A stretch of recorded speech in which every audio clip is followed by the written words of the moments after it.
गांधी गोडसे का प्रकरण जो 11/7 को हुआ था, उस विषय में आज हम ये प्रेस कॉन्फ्रेंस रखी है।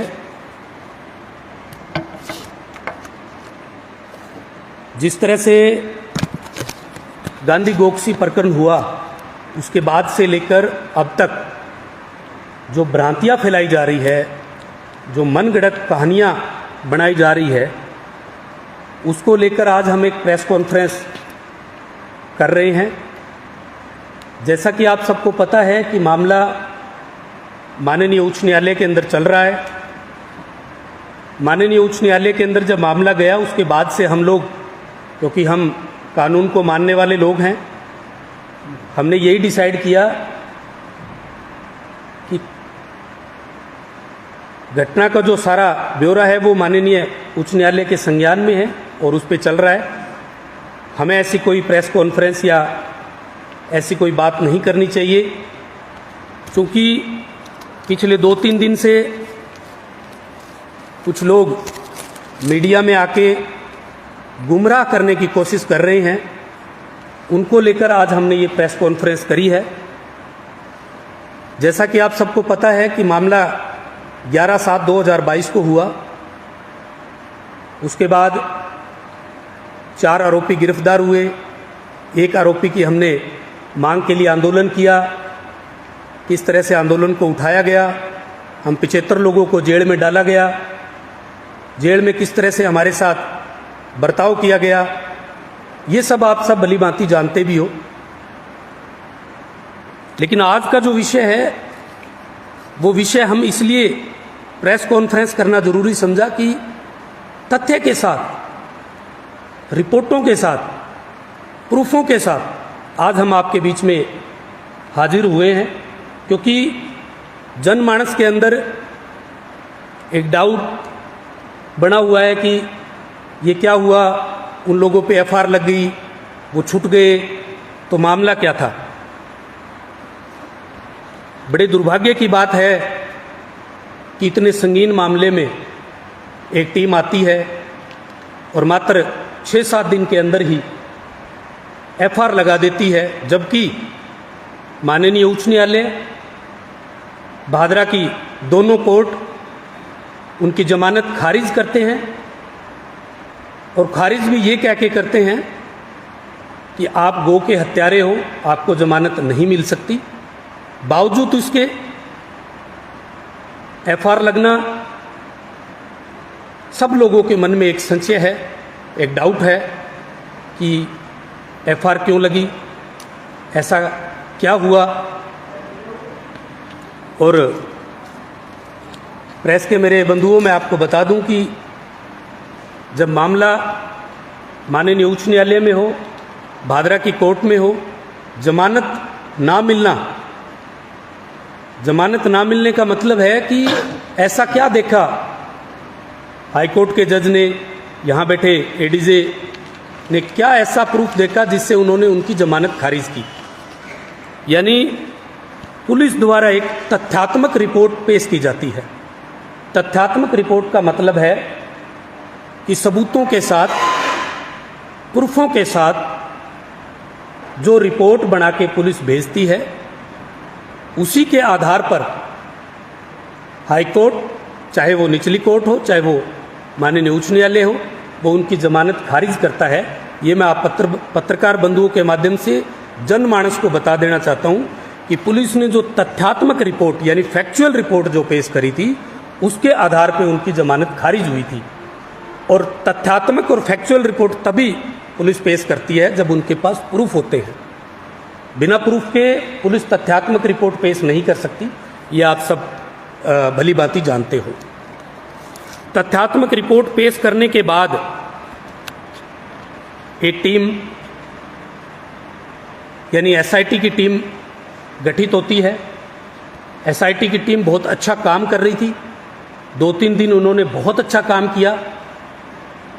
ऐसी क्या मजबूरी आ पड़ी थी कि आनन फानन में कुछ रसूखदार लोग, कुछ जनप्रतिनिधि जयपुर जाते हैं और जयपुर जाकर एसआईटी की टीम को चेंज करवा के ये जांच सीआईडी सीबी को दे देते हैं। सीआईडी सीबी की टीम आती है, वो अपनी जांच करती है, लेकिन जिस तरह से वो जांच कर रही थी, उनका जो रवैया था वो हमें डाउटफुल था, क्योंकि हमने पहले भी 2 बार 3 बार बयान दिए, वो पुलिस में भी दिए हैं, थाने में भी दिए हैं, हमने एसआईटी की टीम को भी दिए हैं, लेकिन सीआईडी से भी जिस तरह से हमारी रिपोर्ट बना रही थी, हमें संशय था, डाउट था कि कहीं ना कोई गड़बड़ है। जब हम थाने में बयान दे रहे थे तो बहुत से रसूखदार लोग थाने में बैठे रहते थे, तब भी हमें डाउट हुआ कि कुछ ना कुछ गड़बड़ है। अब मैं आपके सामने एक और चीज़ पेश करना चाहता हूँ, चूँकि मैं नहीं चाहता कि इस प्रेस वार्ता में कोई भाषणबाजी हो, और मैंने जैसा कि पहले भी कहा कि हम नहीं चाहते थे कि कोई ऐसी प्रेस वार्ता हो, लेकिन कुछ लोग चैनल के माध्यम से, न्यूज़ चैनलों के माध्यम से लाइव आकर हम हिंदू भाइयों पर कटाक्ष कर रहे हैं, हम हिंदू भाइयों की किसी भी तरह से नीचा दिखाने की कोशिश कर रहे हैं कि अब देखो क्या हुआ, वो तो एफआईआर लग गई, वो तो छूट गए। ठीक है, एफआईआर लगना छूटना ये एक स्वाभाविक प्रक्रिया है, वो चलती रहती है। क्या एफआईआर वापस भी हो सकती है? अब मैं आपको इसका दूसरा मैं तथ्यात्मक की एक कॉपी आप सबको, मीडिया बंधुओं को मैं दे दूंगा। सबसे मेन पॉइंट आता है सेक्शन 27। मैं आपके चैनल के माध्यम से अगर कोई वकील साथी बात सुन रहा है या मेरे कोई नौजवान साथी इस चैनल के माध्यम से मुझे सुन पा रहा है, सेक्शन 27 का मतलब होता है कि किसी व्यक्ति ने जुर्म किया, उसको पुलिस गिरफ्तार करेगी। पुलिस गिरफ्तार करने के बाद रिमांड के साथ साथ उनसे पूछताछ करती है। केवल पूछताछ के अंदर वो बता दे कि मैंने ये काम किया है, वो केवल प्रूफ नहीं है। सेक्शन 27 ये कहता है कि आपने जो काम किया, उस काम में जो जो औजार, जो जो सामग्री, जो जो चीज़ें आपने इस्तेमाल की, वो चीज़ें पुलिस बरामद करेगी। बरामद करने के बाद वो अपने पास लेगी, उसके बाद मुलजिमों के बयान नोट करेगी। ये सेक्शन 27 है। यानी किसी व्यक्ति ने कहा कि मुझे तो पुलिस वालों ने डरा धमका के पूछ लिया, तो डराया धमकाया तो हमें भी था, मारा तो हमें भी था, लेकिन हमने तो कोई ऐसी चीज़ कबूली नहीं। अगर हम डर के मारे, मार के मारे कह देते कि हमने कोई गलत काम किया है, तो पुलिस कहती चलो दिखाओ आपने गलत काम कहाँ किया है, किससे किया है, वो औजार कहाँ हैं, वो बचे हुए पार्ट कहाँ हैं, तो हम क्या जवाब देते। लेकिन सेक्शन 27 ये कहता है कि आप कबूल तो कर रहे हो, लेकिन कबूल के साथ साथ आप उन चीज़ों को जहाँ जहाँ आपने यूज कर इस्तेमाल कर छुपाई है, दबाई है, फेंकी है, वो सारी की सारी चीज़ें पुलिस सबूत करेगी, अपने पास लेगी, तब जाके वो एक फाइल बनाएगी। यानी सबसे बड़ा आज की इस प्रेस कॉन्फ्रेंस के अंदर सेक्शन 27 के प्रूफों के साथ मैं आपके बीच में हाजिर हुआ हूँ। मुझे आशा है कि सेक्शन 27 का जो मतलब है वो आप लोग समझ गए होंगे। किसी को डरा धमका के पूछना ही नहीं होता, सारी चीज़ें सबूत करना इस बात का गवाह है कि उन लोगों ने ये जघन्य अपराध किया है। जघन्य अपराध करने के साथ साथ अब वो लोग या उनके मीडिएटर लाइव आकर झूठ बोलना, जैसा कि अभी 2 दिन पहले एक चैनल के अंदर वो इंटरव्यू दे रहे थे, मैं उनकी बात सुन रहा था, 13 बार झूठ बोला उन्होंने। मेरे पास ऑन रिकॉर्ड है उनका, उन्होंने 13 बार 13 बार ऐसी ऐसी झूठ बोली है जो आप लोग भी सुनोगे तो एक बार आप लोग भी ये कहोगे कि यार एक वकील होकर इतनी झूठ। क्योंकि आप किसी भी चैनल के सामने जब जाते हो तो या तो तथ्य के साथ जाओ, प्रूफ के साथ जाओ। आप एक बार झूठ बोल सकते हो, 2 बार झूठ बोल सकते हो, बार बार अगर आप झूठ बोलोगे तो चैनल और चैनल के लोग आपको नकारा और झूठा साबित कर देंगे। आज तक आप सब लोगों के सामने मैं इंटरव्यू देता आया हूं, आप मेरी एक भी बात झूठी साबित कर दीजिए, क्योंकि मैं प्रूफ के साथ इंटरव्यू देता हूं, प्रूफ के साथ लाइव आता हूं। सेक्शन 27 का मैंने आपको बड़े बारीकी से समझाया। अब मैं सेक्शन 27 के द्वारा उन लोगों के बयान यानी उन मुलजिमों के बयान आपके सामने पेश करना चाहता हूं। सेक्शन 27 बयान नंबर 1, फारूक खां पुत्र मोहम्मद हारून अपने पहले बयान में ये कहते हैं, मुलजिम फारूक पुत्र मोहम्मद हारून कुम्हार, मुसलमान, उम्र 32 साल, निवासी चिड़ियागांधी, पुलिस थाना बिरानी, हनुमानगढ़। मैंने एक छुरा मेरी दुकान में एक स्थान पर छुपा रखा है, मैं साथ चलकर बता सकता हूं। ये पहला बयान है फारूक खां का। सेक्शन 27 के तहत ये बयान है, जिसकी कॉपी मैं आपको दे दूंगा। सेक्शन 27 के तहत उसका दूसरा बयान है, मोहम्मद हारून कुम्हार, मुसलमान, 32 साल, निवासी चिड़ियागांधी, पुलिस थाना बिरानी ने, ये वो सेम बयान है 1 नंबर का जो मैंने आपको बताया। नंबर 2 बयान, अभियुक्त फारूक पुत्र मोहम्मद हारून कुम्हार, मुसलमान, उम्र 32 साल, निवासी चिड़ियागांधी, पूर्वी मुखी दुकान के सेटर के पास पहुंचकर दुकान के सेटर के पास समय के द्वारा रखी गई एक सीमेंट पट्टी के नीचे छुपाकर रखी चाबी निकालकर दुकान के लगे सेटर का ताला खोलकर दुकान में प्रवेश कर दुकान के आगे एक कट्टा जिसके पीछे छुपाकर रखे हुए एक लोहे का छुरा व एक लकड़ी का गुटका निकालकर बताया कि मैंने दिनांक 11/7/2022 को सुबह के करीबन 4 बजे इसी छुरा से गाय की एक बच्ची को काटा है। मैं रिपीट कर रहा हूं, गाय की एक बच्ची को काटा है। वह इस लकड़ी के टुकड़े पर मांस के छोटे छोटे टुकड़े किए थे। इस पर पुलिस अभिरक्षक अभियुक्त फारूक के द्वारा एक लोहे का छुरा व एक लकड़ी का गुटका पर वक्त प्रयोग में लिए गए औजारों को पेश कर हमने कब्जे में लिया है। लुइया और लोहे का छुरा, छुरे की लंबाई, फन की लंबाई 25 सेंटीमीटर, कुल लंबाई 42 सेंटीमीटर, हत्थे की लंबाई 13 सेंटीमीटर, हत्थे के दोनों तरफ लकड़ी कसी हुई है जिसमें 3 स्क्रू लगे हुए हैं, फन धारदार है। उसको मुलजिम फारूक घटना के पश्चात पानी से अच्छी तरह धोकर यह छुपाना बताया गया है। हलिया लकड़ी का गुटका गोल आकार में लकड़ी की पेड़ी का है। गुटके की ऊंचाई 12 सेंटीमीटर है, चौड़ाई 27 सेंटीमीटर है, जिस पर मांस कटा हुआ है प्रतीत हो रहा है। अभियुक्त ने यह जानकारी बताई है और पानी से धोकर इसको छुपाया बताया गया है। बयान नंबर 2, उसी मुलजिम फारूक पुत्र मोहम्मद हारून का बयान नंबर 3 अलग अलग स्टेटमेंट दे रहा है, एक स्टेटमेंट नहीं है।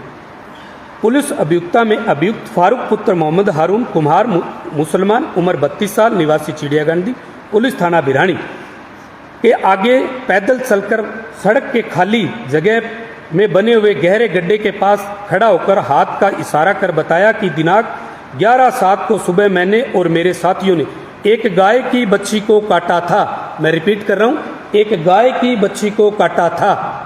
उसके बाद गाय की बच्ची की हड्डी आदि अवशेष बचे थे, वो मैंने यहाँ लाकर डाले थे। गड्ढे में हड्डियाँ आदि अवशेष दिखाई दे रहे हैं जो मैं साथ चलकर बता सकता हूँ। ये तीनों बयान फारूक पुत्र मोहम्मद हारून ने 3 बार अलग अलग अपने बयान दिए, जो सेम बयान है, अलग अलग डेट में दिए गए। आमिन पुत्र रहमत खां जो दूसरा मुलजिम है, मुलजिम आमिन खां पुत्र रहमत खां कुमार, मुसलमान, उम्र 52 साल, निवासी गांधी बड़ी, पुलिस थाना बिरानी ने अपनी स्वेच्छा से ये इत्तला दी है कि मैंने एक दरात मैंने एक दरात गांव चिड़ियागंदी के एक गली में पड़े ईंटों के ढेर में छुपा कर रखा हुआ है, मैं साथ जाकर बता सकता हूं। ये आमिन का बयान है। आमिन का बयान नंबर 2। आमिन खां पुत्र रहमत खां कुम्हार, मुसलमान, उम्र 52 साल, निवासी गांधीबड़ी, पुलिस थाना भिरानी, जिला हनुमानगढ़। चिड़ियागंदी की दीवार के पास पट्टी ईंटों के ढेर में नीचे छुपा कर रखा हुआ एक लोहे का दरात निकालकर पेश कर बताया कि मैंने दिनांक 11/7 को सुबह करीबन 4 बजे इसी लोहे की दरात से एक गाय की बच्ची को काटा है। मैं रिपीट कर रहा हूं, एक गाय की बच्ची को काटा है। इसी लोहे की दरात से गाय की बच्ची के मांस को छोटे छोटे टुकड़े किए थे, जिस पर पुलिस अभिरक्षा अभियुक्त द्वारा आमिन द्वारा बताए गए प्रयोग लिया गया एक लोहे का दरात पेश कर कब्जे में लिया गया है। उसने अपनी जो लोहे की दरात थी उसकी सारी व्याख्या की है। लंबाई उसकी 21 सेंटीमीटर है। फन जो आगे से धारदार है वो 21 सेंटीमीटर की है। बस स्टैंड आगे से थोड़ा पतला व पीछे से चौड़ा है, जिसका मुलजिम आमिन घटना के पश्चात पानी से अच्छी तरह धोकर छुपाना बताया गया है। मुलजिम नंबर 2 आमिन ने जो अपने बयान दिए हैं वो बयान मैंने आपको पढ़कर सुनाए हैं। मुलजिम नंबर 3 अनवर पुत्र मोहम्मद हारून। मुलजिम अनवर पुत्र मोहम्मद हारून कुम्हार, उम्र 22 साल, निवासी चिड़ियागंदी, पुलिस थाना भिरानी, जिला हनुमानगढ़ के सामने इत्तला दी है, हमने जो गाय की बलि दी थी, मैं रिपीट कर रहा हूं, हमने जो गाय की बलि दी थी उसके बचे हुए अवशेष मैंने रोही गांधीबड़ी स्थित एक खेत में गड्ढा खोदकर दबाए थे, जो मैं साथ चलकर बता सकता हूं। आरोपी नंबर 3 अनवर पुत्र मोहम्मद के ये बयान है। मैं इसकी एक कॉपी आपको मैं दे सकता हूं।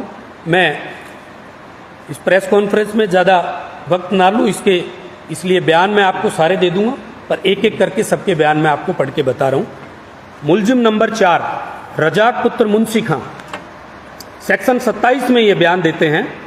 रजाक खां पुत्र मुंशी कुम्हार, मुसलमान, उम्र 42 साल, निवासी गांधी बड़ी, पुलिस थाना भिरानी, मुखी मकान में प्रवेश कर अपने मकान में बनी बैठक के पास में बने उत्तरी दिशा मुखी कमरे में प्रवेश कर कमरे में रखे पुराने प्लास्टिक कट्टा व बोरियों के नीचे छुपाकर रखी हुई एक लोहे की बड़ी चाकू निकालकर बताया कि मैंने दिनांक 11/7/2022 को सुबह के समय करीबन 4 से 5 बजे इसी चाकू से गाय की बच्ची को काटा था।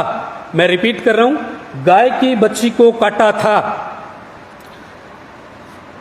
लुइया लोहे की बड़ी चाकू, जिस गाय की बच्ची को जिस औजार से काटा था उसका ब्यौरा इसने बताया है। चाकू लोहे का है। चाकू के हत्था पर दोनों साइड काली प्लास्टिक 3 पेज लगाकर लगी हुई है। चाकू की कुल लंबाई 28 सेंटीमीटर है। फन की लंबाई 15 सेंटीमीटर है। हत्थे की लंबाई 13 सेंटीमीटर है। आगे से नकुली व फन धारदार है, जिसकी मुलजिम रजाक खान घटना के पश्चात पानी से अच्छी तरह धोकर छुपाना बताया गया है।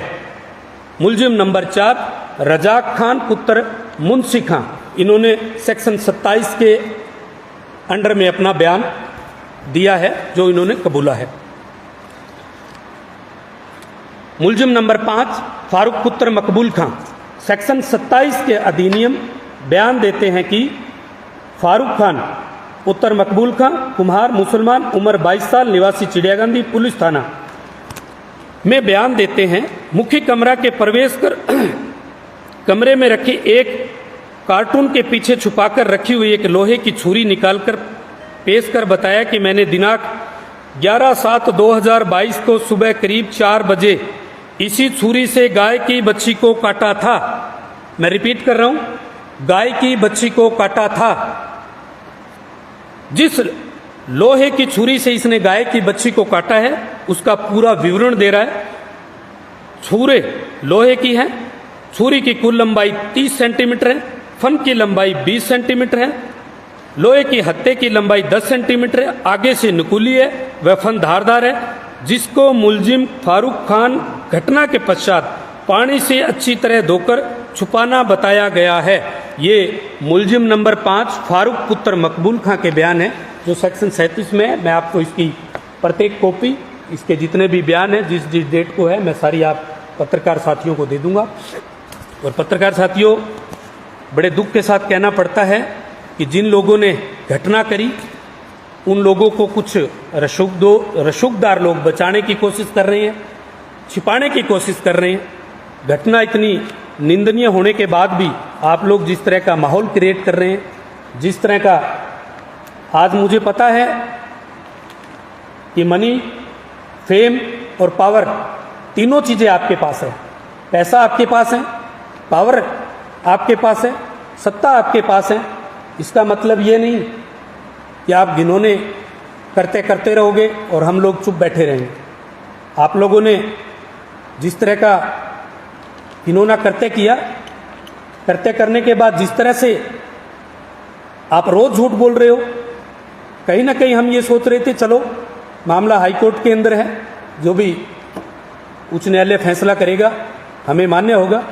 लेकिन आप तो हर वक्त हिंदुओं को नीचा दिखाने में लग गए।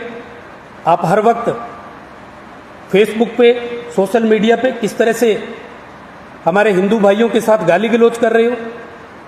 हम ये कतई बर्दाश्त नहीं करेंगे, क्योंकि देखिए जिस दिन ये घटना हुई थी उस दिन से लेकर आज तक मैंने इस काम के अलावा किसी चीज़ पर ध्यान नहीं दिया है, क्योंकि फर्स्ट डे से कहता आ रहा हूं कि हमें राजनीति नहीं करनी। इस मामले में राजनीति करने के लिए हमें मंच और माइक बहुत मिलेंगे, लेकिन दूध का दूध और पानी का पानी हम करके रहेंगे।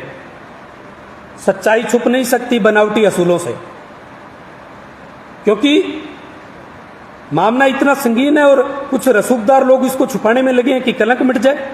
अरे आपने गलत किया है, कैसे कलंक मिट जाएगा? या तो आप सामने आके स्वीकारिए ना। क्यों आप बड़े बड़े बयान 13 14 बार आपको झूठ बोलना पड़ रहा है, आप मीडिया में आके अपने आप को कन्विंस कर रहे हो? ये हम कतई बर्दाश्त नहीं करेंगे। बयान नंबर 6 जो मुलजिम सिकंदर पुत्र मकबूल खान ने दिए हैं, इसकी सेक्शन 27 के तहत मैं आपको एक कॉपी दे दूंगा, जिसने अपना जो जुर्म है वो कबूल ही किया है। कबूल ही नहीं, साथ जाकर जिस जगह पे इन्होंने ये छुपाया है वहाँ से बरामदगी भी करवाई है।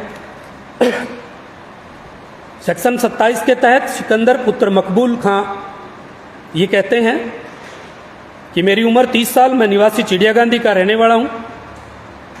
मैंने गाय के कुछ अवशेष, मैं रिपीट कर रहा हूँ, मैंने गाय के कुछ अवशेष गांव कागदाना से, यानी गांधीबड़ी के आगे जो बॉर्डर है, हरियाणा का बॉर्डर कागदाना से निकलकर एक स्थान पर डाले थे, जो मैं साथ चलकर बता सकता हूँ। यानी जो सिकंदर पुत्र मकबूल है वो, और एक इससे पहले जो बयान और देता है, हमारी गाय माता के अवशेष 2 जगह छुपाना बताया गया है, एक गांधीबड़ी की रोही में और एक कागदाना से निकलने के बाद एक स्थान पर छुपाए हैं, जो मैं साथ चलकर बता सकता हूं। मीडिया के मेरे मित्र साथियों, मैं पैसे से वकील तो नहीं हूं, लेकिन मैंने जिस तरह का होमवर्क किया है, और हमें किसी झूठ का सहारा लेने की जरूरत नहीं है, मैं इसके बाद के बयान भी आपके सामने रखूंगा। 6 मुलजिम, और आपको एक आश्चर्यचकित बात बताते हैं, इनके अंदर जो 2 मुलजिम हैं उनका हमने FIR के अंदर नाम नहीं लिया था। हम खुद कंफ्यूज थे, हम खुद ये कंफ्यूज थे कि हमने 5 आरोपी की FIR करवाई थी। 5वां जो आरोपी हम मान रहे थे मूसा, वो फरार था। 4 आरोपी पुलिस ने ऑलरेडी गिरफ्तार कर लिए। तो ये 2 कौन है, ये डाउट हमें बहुत दिन से था। हमारे पास ऐसी कोई न्यूज़ भी नहीं आई, क्योंकि हमारी आदत नहीं कि हम किसी की घर में जाके झांक के देखें कि क्या हो रहा है। हम तो सनातन धर्म को मानने वाले लोग हैं, गौमाता को मानने वाले लोग हैं, ईश्वर में आस्था रखने वाले लोग हैं। हमने कहा भगवान न्याय करेगा, गौमाता न्याय करेगी। लेकिन जब FR लगी, मामला उच्च न्यायालय में दोबारा गया तो हमें पता चला कि 2 मुलजिम और हैं। वो मुलजिम, जब इन 4 मुलजिमों का रिमांड लिया गया तब इन्होंने बताया कि हमारे साथ इस कृत्य को करने वाले और लोग हैं। और लोग हैं तो स्वाभाविक है, पुलिस ने अपनी जांच करी। पुलिस ने जब जांच करी, रिमांड लिया, तो ये 2 लोग और आए। और ये 2 लोग और आए तब हमें पता चला कि ये भी इस घिनौने अपराध में शामिल है, इस कृत्य में शामिल है। पत्रकार बंधुओं, बड़ा दुख होता है कि किस तरह से 11/7 से लेकर आज तक हम लोग न्याय के लिए गुहार लगा रहे हैं। जैसा कि आप सबको पता है कि कोई बड़ा नेता या हम में से कोई भामाशाह या पैसे वाला नहीं है। हम तो केवल घूम सकते हैं, जा सकते हैं। जैसा हम हाईकोर्ट गए, हाईकोर्ट में जाते ही जिस CID CB के जो इंचार्ज थे उनको हाईकोर्ट ने तलब किया। हाईकोर्ट ने तलब किया, पहले दिन वो आए नहीं, दूसरे दिन जब आए तो जग जाहिर है, क्योंकि अपराध हुआ है ये आप सब लोग मानते हो। FSL की रिपोर्ट पॉजिटिव आई, ये सब लोग मानते हो। FSL की रिपोर्ट पॉजिटिव आने का मतलब है कोई ना कोई तो दोषी है। लेकिन CID CB कहती है कि दोषी कोई है ही नहीं। बड़ी विडंबना की बात है कि इस राजस्थान के अंदर जिस तरह से आप कानून व्यवस्था पिछले 4 साल से देखते आ रहे हो, कानून के नाम पर जो नंगा नाच राजस्थान के अंदर खेला जा रहा है वो पिछले 4 साल से जग जाहिर है। मैं उन बातों में नहीं जाना चाहता, लेकिन ये जो काम CID CB की टीम ने किया है, और मैं आपके चैनल के माध्यम से एक चीज और बता देना चाहता हूं पत्रकार बंधुओं, किसी वक्त में इंदिरा जी ने हमारे साधुओं के ऊपर गोली चलवाई थी, तब उन साधुओं के अंदर से आवाज निकली थी कि इस कांग्रेस का सर्वनाश होगा। आज कांग्रेस का सर्वनाश हो चुका है। आज मैं आप सब मीडिया के चैनल के माध्यम से मेरी भादरा तहसील की जो जनता जनार्दन सुन रही है, मैं एक बात इस प्रेस कॉन्फ्रेंस के माध्यम से कहना चाहता हूं कि जिस भी व्यक्ति ने इस घिनौने अपराध में उन पापियों का साथ देने का काम किया है, उनको बचाने का काम किया है, आप एक बार तो अपना मन राजी कर सकते हो, आप एक बार तो मन के अंदर लड्डू फोड़ सकते हो, आप एक बार तो वोट बैंक की राजनीति कर सकते हो। लेकिन मैं आज दुखी मन से यह कह रहा हूं कि आप लोगों का भी सर्वनाश होगा, क्योंकि आप लोग भी पाप के भागीदार हो। जो लोग पाप के भागीदार हैं, चाहे वो कोई भी हो, अगर रवि बंसल ने भी कोई पाप किया है तो रवि बंसल का भी सर्वनाश होगा। अगर किसी दूसरे ने भी पाप किया है तो उसका सर्वनाश होना निश्चित है। आपके चैनल के माध्यम से ये बाइट सदा सोशल मीडिया पे रहेगी, आपके कैमरों में रहेगी, आपकी फाइल मैनेजर में रहेगी। आप नोट कर लेना मेरी बात। कुछ लोगों का तो पाप होना अभी शुरू हो गया है, लेकिन जग जाहिर होना शुरू हो जाएगा।